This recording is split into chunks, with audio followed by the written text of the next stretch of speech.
अष्टमी तिथि है। आज भैरव अष्टमी की सबको बहुत बहुत बधाई हो। बाबा की बहुत कृपा सब कर गई कि भैरव अलग नहीं है, शंकर का एक रूप काल भैरव के रूप में प्रगटे। लक्ष्मी सुनो, आज मैं तुम्हें सुनाता हूं काल भैरव भगवान शंकर ने क्यों प्रकट करा। उसका कारण केवल एक है।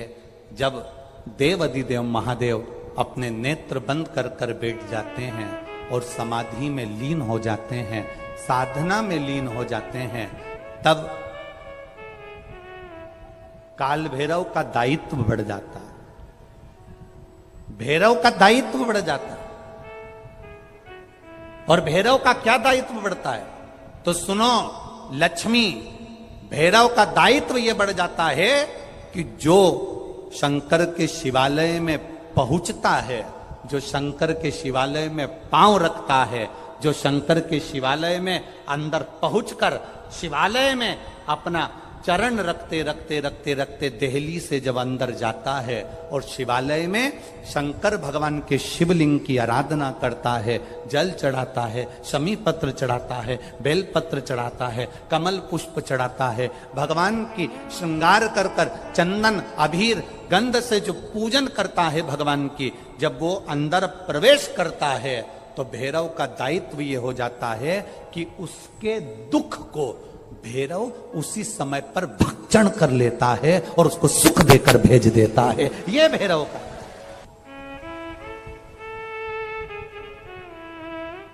काल भैरव का काम क्या है? काल भैरव का कार्य क्या है? ये यहां राजस्थान की भूमि पर तो वैसे भी भैरू जी के मंदिर बहुत है। बोलो सही है कि गलत है? और पूरी दुनिया में जितनी भी, पूरी भारत की भूमि पर दुनिया के लोग कहीं पर भी लें, कहीं पर भी रहें, पर भैरू पूजने के लिए हमारे राजस्थान में आते जरूर हैं। भले वो कभी भी आए पर राजस्थान में आकर भैरू पूज कर जाते ही।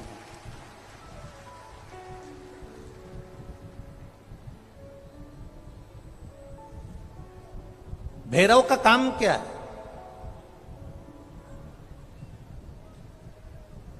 शंकर भगवान ने क्या केवल एक ब्रह्मा जी का सिर काटने के लिए काल भैरव को प्रकट करा? केवल एक कार्य के लिए ब्रह्मा जी ने, भगवान शिव जी ने काल भैरव को प्रकट करा? केवल एक काम के लिए नहीं। मेरा भोलेनाथ एक कार्य के लिए काल भैरव को कभी प्रकट नहीं कर सकता, क्योंकि मेरे भोलेनाथ ने जब जब जो काम किया है वो संपूर्ण ब्रह्मांड के कल्याण के लिए किया है। इसलिए ब्रह्मा के सिर काटने के लिए अकेले, केवल ब्रह्मा का सिर काटने के लिए भगवान काल भैरव को प्रकट नहीं कर सकते। तब काल भैरव के प्रकट होने का कारण क्या है? भैरव के प्रकट होने का कारण क्या है? भैरू जी के प्रकट होने का कारण क्या है? भैरव प्रकट क्यों हुए हैं? तो शंकर भगवान जब काल भैरव जब नारायण के यहां बैकुंठ में गए और भगवान बैकुंठ में जब पहुंचे तो लक्ष्मी जी ने भगवान नारायण से पूछा, प्रभु मेरे मन के संशय को मिटाइए, ये भैरव प्रकट क्यों हुए हैं? केवल ब्रह्मा का सिर काटने के लिए?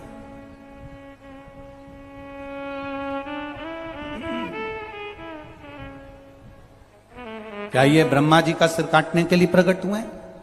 आखिर भैरव प्रकट क्यों हुए? केवल एक ब्रह्मा का सिर काटने के लिए?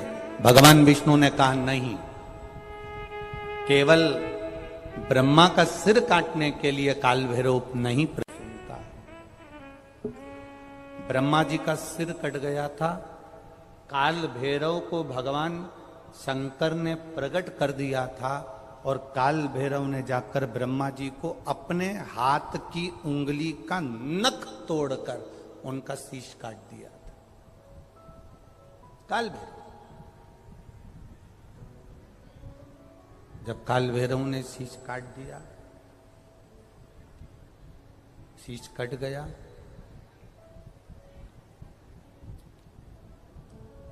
भैरव काल भैरव का आदर, सम्मान, सत्कार सभी देवताओं ने किया।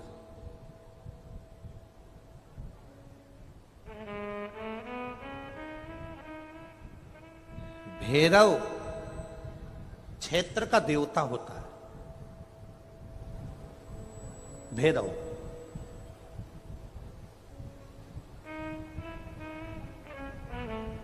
64 तरह के भैरव होते हैं। कितने तरह के? 64।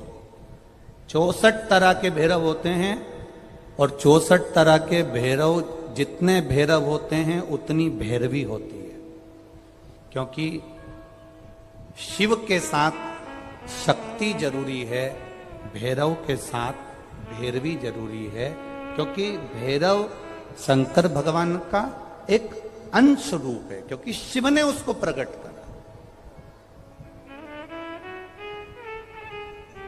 हाँ, दुनिया के लोग भले भैरव जी को बदनाम करने में लगे, ये तो शुरू से चला आ रहा है। भैरव जी को कोई बीड़ी पिला देता है, कोई सिगरेट पिला देता है, कोई कह देता है कि भैरव बाबा को तो बीड़ी दे दो, भैरव बाबा को तो सिगरेट दे दो। ये ढोंग और प्रपंच मेरे शंकर की कथा में नहीं है।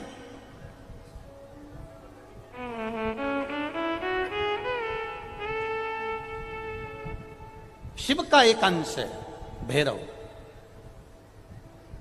काल भैरव जो प्रकट हुआ वो शंकर भगवान का एक अंश है।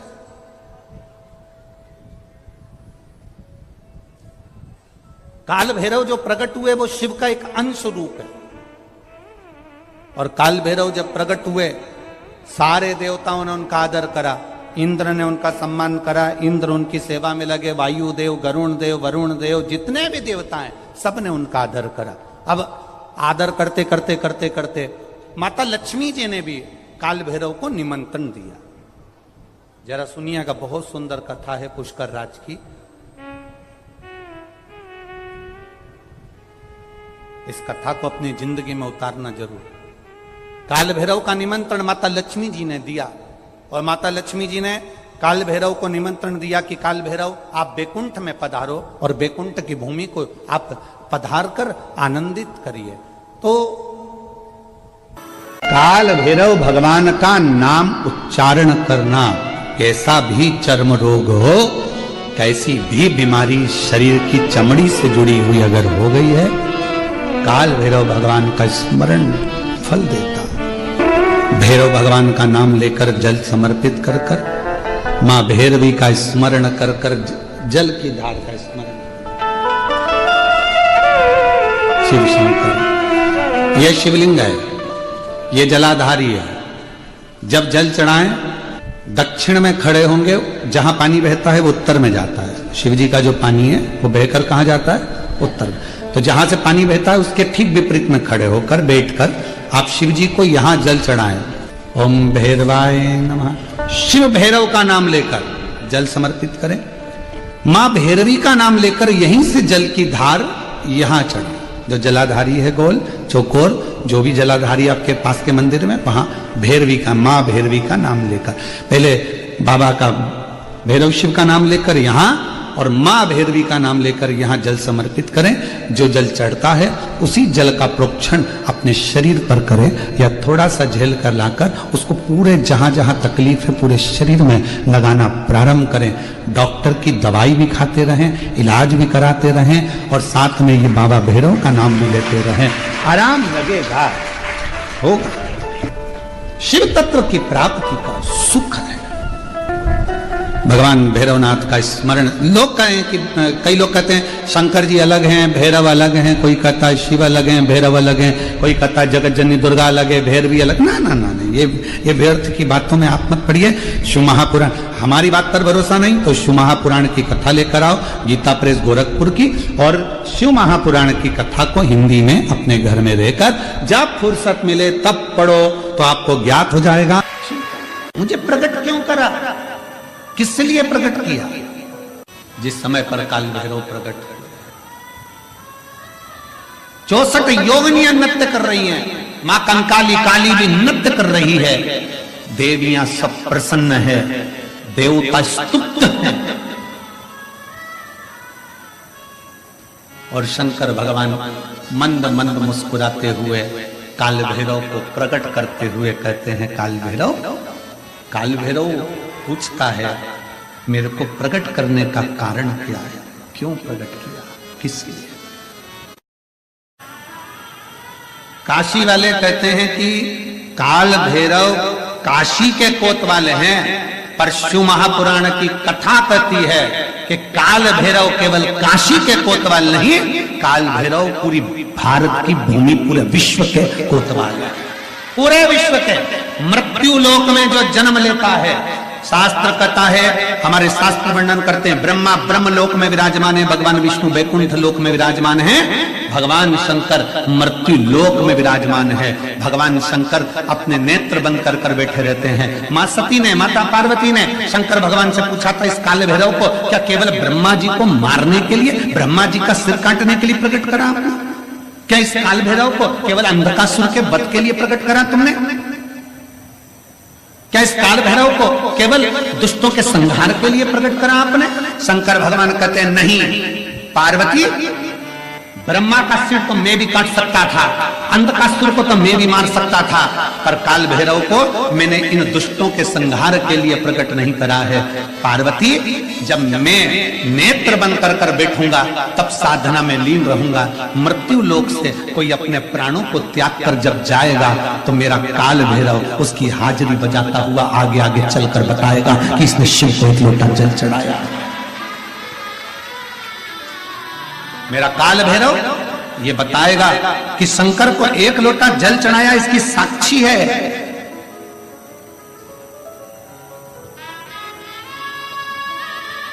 इसकी साक्षी है। बुधवार को अष्टमी पड़ रही है, दुर्वाष्टमी, और बुधवार के दिन पड़ रही है, बहुत कम पड़ती है। निवेदन है आपसे, जिन लड़के और लड़की का विवाह नहीं होता हो, बुधवार के दिन जब अष्टमी पड़े, महाराज एक हाथ में हरी मूंग लेकर उसमें 7 दुर्वा हाथ में लेकर चंद्रमा के ऊपर से छत पर जाकर 7 बार उतार कर जो गणेश जी के मंदिर में विवाह की कामना कर कर चढ़ा देते हैं, शास्त्र कहता है उसका विवाह 4 महीने के अंदर पक्का हो जाता है। महाराज 4 से ज्यादा 6 महीना लगेगा और विवाह पक्का हो जाए। जिन लड़का लड़की का विवाह नहीं हो रहा, बालचंद्र का स्मरण करें, गणेश चंद्र का उसमें घी मिला। जिन बच्चों के नयन कमजोर हो, बच्चों के नयन कमजोर हो गए हो, चश्मा चढ़ रहा हो, चश्मा लग रहा हो, उन बच्चों के लिए भी भैरव मंदिर में तेल का दिया लगाकर उसकी काजल बनाकर काल भैरव का स्मरण कर कर उसमें घी मिलाकर भैरव बाबा के नयन बिंदु को लगाकर वही काजल बच्चों की आंख में लगाना प्रारंभ कर दीजिए। नेत्र की रोशनी अपने आप बढ़ना प्रारंभ। काल भैरव का स्मरण, पर डॉक्टर को जांच जरूर कराना हो, कहीं सियोर वाला हमारा झूठ तो नहीं बोल। हनुमान जी कौन है? शिव का। हम हनुमान जी को अलग नहीं मान सकते। शंकर ही हनुमान है और हनुमान ही शंकर है, दोनों में कोई भेद नहीं। हम उसको अलग नहीं मान सकते। दुनिया भले भेद करे वो अपनी जगह पर हमारी व्यासपीठ ये भेद करना नहीं सिखाती। हमारी व्यासपीठ तो कहती है राम ही शिव है, शिव ही राम है, दत्त ही शिव है, शिव ही दत्त, कृष्ण ही शिव है, शिव ही विष्णु ही शिव है, शिव ही विष्णु, सब एक में नजर आ रहा है। और सारे तीर्थ धाम आपके चरणों में, हे भोलेनाथ प्रणाम आपके चरणों में।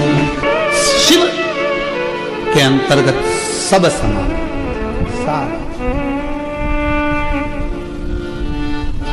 यहां शिव से अलग कुछ नहीं। जब ब्रह्मा जी झूठ बोल दिए, ये शिवलिंग में से निकली हुई वाणी असत्य है, तब मेरे देव अधिदेव महादेव भगवान शंकर ने अपना स्वयं, मेरे शिव जी ने अपने ही अंगुष्ठ भाग से, स्वयं अंगुष्ठ भाग से काल भैरव को प्रकट किया। जितना रुद्राक्ष में बल होता है, शिव जी के नयन अश्रु से प्रकट हुआ रुद्राक्ष, वैसा की वैसा ही बल काल भैरव में होता है, भैरव में होता है, बटुक भैरव में होता है,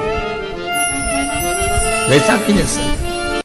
और कोई कोई माताएं कह देती हैं, कोई बच्चा कह देता है मम्मी मुझे याद नहीं होता, याद करता हूं परीक्षा हॉल में जाकर भूल जाता हूं, मैं कुछ पढ़ता हूं बाद में जाके भूल जाता हूं, स्मरण में नहीं रहता। तो उनसे भी निवेदन है, आप मां नील पाठ नहीं पढ़ सकते, स्तोत्र नहीं कर सकते, संस्कृत में नहीं पढ़ सकते, तो मां नील सरस्वती के नाम से अष्टमी, नवमी और चतुर्दशी के दिन एक शंख पुष्पी पुष्प को, नीला कलर का जो फूल होता है बेल में लगा होता है, जो शिव जी को अति प्रिय होता है, उस पुष्प को आप जलाधारी पर रख दीजिए। जलाधारी जानते हो ना सब लोग, शिवलिंग पर नहीं, जलाधारी पर रख दीजिए और जल चढ़ाना 7 बार प्रारंभ करिए। बाबा देव अधिदेव महादेव आपको याददाश्तता में प्रवर करेगा। परीक्षा हॉल में जितना तुम याद कर कर गए हो, अच्छी मेहनत कर कर गए हो, तो भूलोगे नहीं, तुम्हारी बुद्धि तीव्र होती चली जाए, प्रबल होती चली। किसी भी अष्टमी तिथि को 12 महीने में शुक्ल पक्ष कृष्ण पक्ष की अष्टमी तिथि पड़ती है। यदि किसी भी अष्टमी तिथि को अगर किसी ने नियम बनाया 5 अष्टमी का, 8 अष्टमी का, 7 अष्टमी का, एक कनेर का पुष्प शिवजी के शिवलिंग को समर्पित करना, अशोक सुंदरी के स्पर्श करना, और जो जलाधारी होती है, जैसे ये शिवलिंग है, ये जलाधारी है, तो पहले शिवलिंग पर स्पर्श, फिर अशोक सुंदरी का स्पर्श, फिर जलाधारी पर कनेर का पुष्प शिव जी की ओर मुख कर कर, अर्थात जैसे मानो ये कनेर का पुष्प है, तो ऐसा शिवलिंग का स्पर्श करते हुए जलाधारी पर जो समर्पित करता है, भगवान शंकर उसके मन की कामना को पूर्ण जरूर करते हैं। एक कनेर का पुष्प। विवाह नहीं हो रहा, हम तो टेंशन में पड़ गए, लड़की 28 साल 30 साल का लड़का हो गया, विवाह नहीं हो रहा, कुछ मत करो।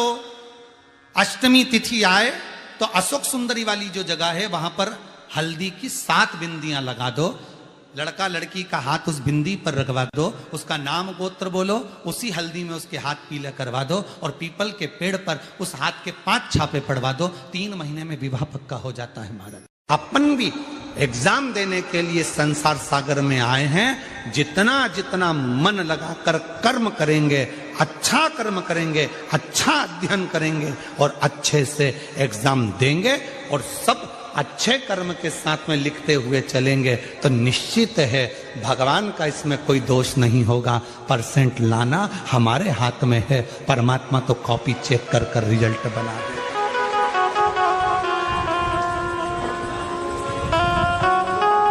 परमात्मा तो कॉपी चेक करेगा, रिजल्ट बना देगा, उसमें दोष वक्त से नहीं चल रहा, उसमें दोष उस टीचर का या प्रिंसिपल का नहीं है, उसमें दोष किसी प्रार्थना में कमी रह गई है जो परमात्मा आप आते नहीं हो। कमी किसमें? हम में। भगवान में कमी नहीं है, भगवान तो तुरंत तैयार बैठा है। देखिए 33 कोटि देवता में केवल एक देव अधिदेव महादेव ऐसे हैं जिनके दरवाजे पर नंदी बैठा हुआ। बोलो बोलो, सही है कि गलत है? मतलब, और मां जगत जननी दुर्गा भवानी का जब भी दर्शन करोगे तो मां आदि शक्ति जगत जननी दुर्गा भवानी काय पर बैठी है? बोलो बोलो, जम के बोलो, शेर पर। गणेश जी के पास में कौन बैठा है? चूहा। कार्तिकेय के पास कौन बैठा है? मोर। मतलब शिव जी का पूरा परिवार एकदम तैयारी में बैठा है, एकदम तैयारी में। बाकी के अन्य सबको निकाल कर देखिए, अपने अपने वाहन किसी के करीब में नहीं होंगे, पर शंकर भगवान के पूरे परिवार का वाहन उनके पास में है। क्यों है? क्योंकि शंकर जी से एक बार पूछा पार्वती ने कि आप नंदी को अपने पास में रखते हो, मैं शेर को अपने पास रखती हूँ, गणेश जी चूहे को अपने पास रखते हैं, कार्तिकेय मोर को अपने पास रखते हैं, इनको अपने करीब में रात दिन रखना अच्छी बात है क्या? शंकर भगवान बोले कि ये संसार में रहने वाला प्रत्येक मनुष्य मेरी औलाद है, संतान है, इसको कब दुख आ जाए इस समय पर ये मुझे पुकारेगा तो मुझे दौड़ कर जाना पड़ेगा, नंदी पर चढ़ कर जाना पड़ेगा। और सुनो पार्वती, तुम जगत की माँ हो, तुम जगत जननी हो, तुम जगदम्बा हो, तुम अम्बा हो, और तुम्हें अगर तुम्हारा बेटा बुलाएगा तो तुम्हें दौड़कर। तो भगवान शिव कह रहे हैं पार्वती, तो तेरे पास में सिंह इसलिए है, शेर इसलिए है कि जगत का अगर कोई बच्चा तुझे रात को पुकारे, दिन में पुकारे, जब पुकारे। तू माँ है, मैं पिता हूं। और याद रखना, बच्चे अपना कमरा बंद कर कर सोते हैं, बेटे बहू अपना कमरा बंद कर कर सोते हैं, पर घर की जो बुजुर्ग माँ होती है, जो घर का बुजुर्ग बाप होता है, वो अपना कमरा कभी बंद कर कर नहीं सोता। उसे मालूम है मेरे बेटे बहू पोता पोती नाती पंती कब मुझे पुकारेंगे। एकदम दौड़ कर आ गए, दादी दादी दादी, तो मुझे उठना पड़ेगा, दादाजी दादाजी दादाजी उठना पड़ेगा, नाना जी नाना जी नाना जी उठना पड़ेगा। इसलिए घर का बुजुर्ग अपना कमरा बंद कर कर नहीं सोता, घर का बुजुर्ग अपना कमरा खोल कर सोता है, जिससे कोई आए तो मैं उठकर बैठ जाऊं। बहू का सिर दुखा, सास उठकर बैठ गई, बेटे का तकलीफ हुई, माँ उठकर बैठ गई, बेटी को तकलीफ हुई, माँ बाप उठकर बैठ गए। माँ बाप तुरंत तैयार रहते हैं। इसलिए शंकर भगवान के मंदिर में नंदी एकदम सामने तैयार बैठा है, और नंदी भी दोनों पांव टेक कर नहीं बैठा, नंदी ने एक पांव अपना तैयार कर कर रखा है कि कब भक्त पुकारेगा शिव जी बैठ जाएंगे और मुझे दौड़ कर जाना पड़ेगा और उसका दुख मिटाना पड़ेगा। इसलिए मेरे शंकर भगवान नंदी को अपने सामने रखते हैं। माँ जगत जननी दुर्गा भवानी से, स्वयं माँ शेरावाली माता से एक बार माता लक्ष्मी जी ने पूछा, क्यों जगत जननी, हे दुर्गा भवानी, आप दिन रात शेर पर बैठी रहती हो, क्यों? मेरा शेर इसलिए तैयार रखती हूं कि मेरी बेटी को, मेरे बेटे को ना जाने कौन सा दुख पड़ जाए और मुझे दौड़कर उसका कष्ट मिटाने के लिए जाना पड़ जाए। दौड़कर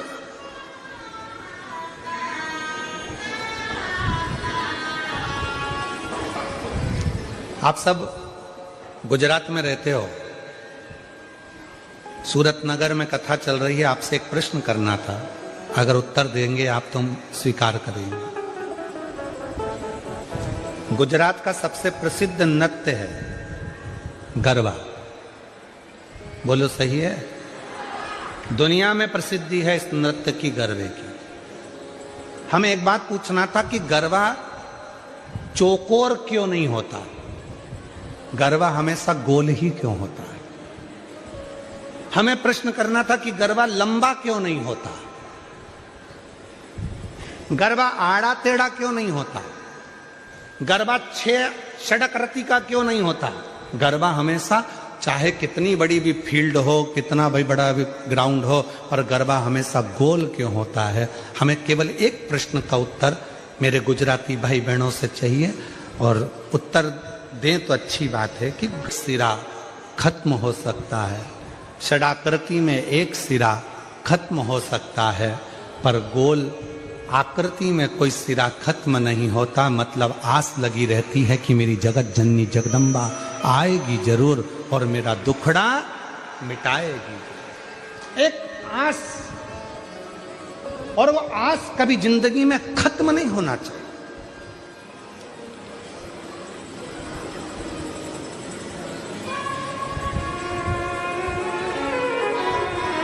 भीड़ में दो चीजें मिलती है, वो आपको भी मालूम है।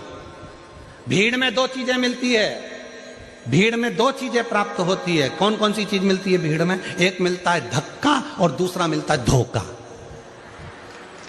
बोलो बोलो, सही है कि गलत है? भीड़ में, छोटू भाई, भीड़ में दो चीजें मिलती है, एक मिलता है धक्का और दूसरा मिलता है धोखा। निगाह हटी और दुर्घटना घटी। अभी थोड़ी देर के लिए पल्लू नीचे आया था और भीड़ में धक्का लगा और धोखा। छोटू भाई, मिश्रा जी कहाँ बैठा? हाँ मिश्रा जी, ध्यान देना जरा, बहुत अच्छी बात है, कथा के तत्व पर ध्यान दीजिएगा। भीड़ में दो चीजें मिलती है, एक मिलता है धक्का और दूसरा मिलता है धोखा। पर याद रखना,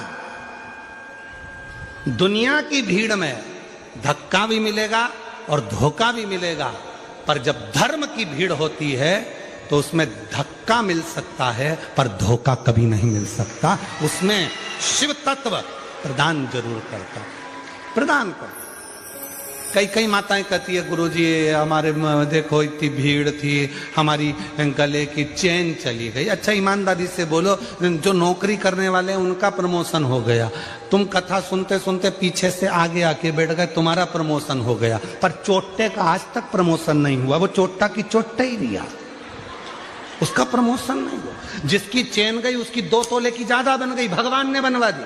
मेहनत करी उसने कि अब गई क्या करूं, रिपोर्ट भी करी मैंने, ये भी करा मैंने, वो भी करा, पर उसकी चेन भगवान ने कहीं ना कहीं मेहनत करके 2 तोले की ज्यादा बनवा दी, कृपा कर दी। पर जो चोट्टा था, चोट्टाई करते करते उसकी पूरी जिंदगी निकल गई, फिर भी वो चोट्टा की चोट्टा ही रिया, उसका प्रमोशन नहीं हो पाया, वो चोट्टा की चोट्टा ही।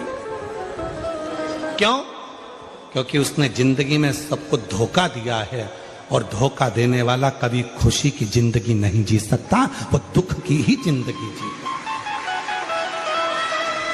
याद रखना, भीड़ में 2 चीजें ज्यादा मिलती हैं। पहले नंबर पर मिलता है धक्का, और दूसरे नंबर पर मिलता है धोखा। दुनिया की भीड़ में चलोगे तो एक ना एक दिन धक्का भी मिलेगा और धोखा भी मिलेगा, इसलिए सावधान सावधान। मेरे गुजराती बहन भाई, मेरे सूरत की जीजियों, सूरत के जी जाओ,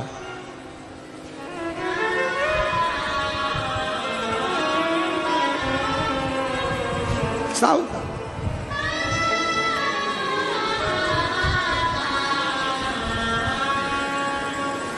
थोड़ा समझ, धर्म में धक्का मिल सकता है पर धोखा नहीं मिलता। शिव जी को जल चढ़ाने वाला को कभी धोखा नहीं मिल सकता। श्री शिवाय नमस्तुभ्यम जपने वाले को कभी धोखा नहीं मिल सकता। शंकर भगवान के मंदिर में झाड़ू पोछा करने वाले को कभी धोखा नहीं मिल सकता। और जिसने धोखा दिया है, एक ना एक दिन उसको रोते रोते तुम्हारे चरणों में आकर पांव पकड़ना ही पड़ेगा। अगर शिव भक्त के साथ धोखा किया, शंकर के भक्त के साथ अगर धोखा हुआ है, तो फिर एक ना एक दिन तुम उसको चरण पकड़ेगा।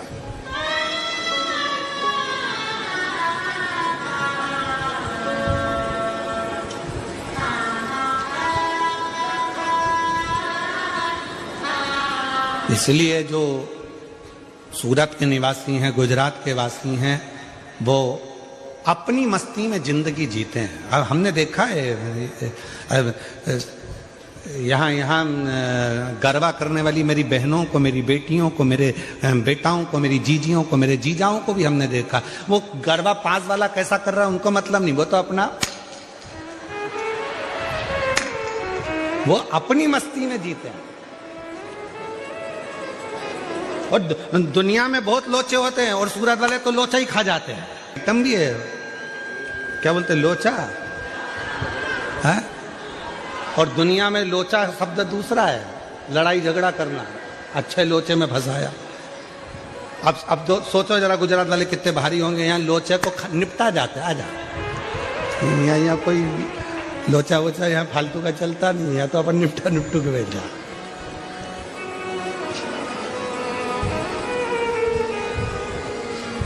इसलिए महाराज शिव कथा कह रही है, भगवान शंकर का चरित्र कह रहा है।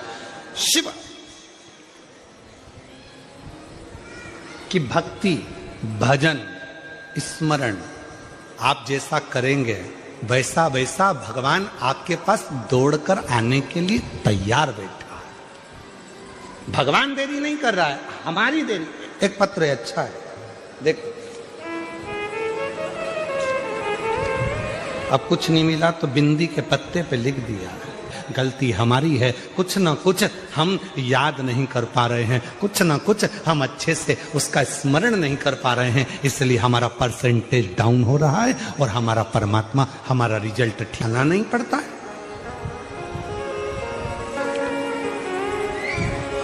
सिखाना ही नहीं पड़ता। कितनी माताएं बैठी हैं जिनके बच्चे कोचिंग क्लास जाते हैं, ट्यूशन जाते हैं, पढ़ने जाते हैं। बोलो बोलो जल्दी जल्दी हाथ उठाओ। सबके जाते होंगे ना, हमारे बच्चे भी जाते हैं ट्यूशन, उसमें कौन सी दिक्कत बात है? उसमें शर्माना मरवाना नहीं चाहिए हो।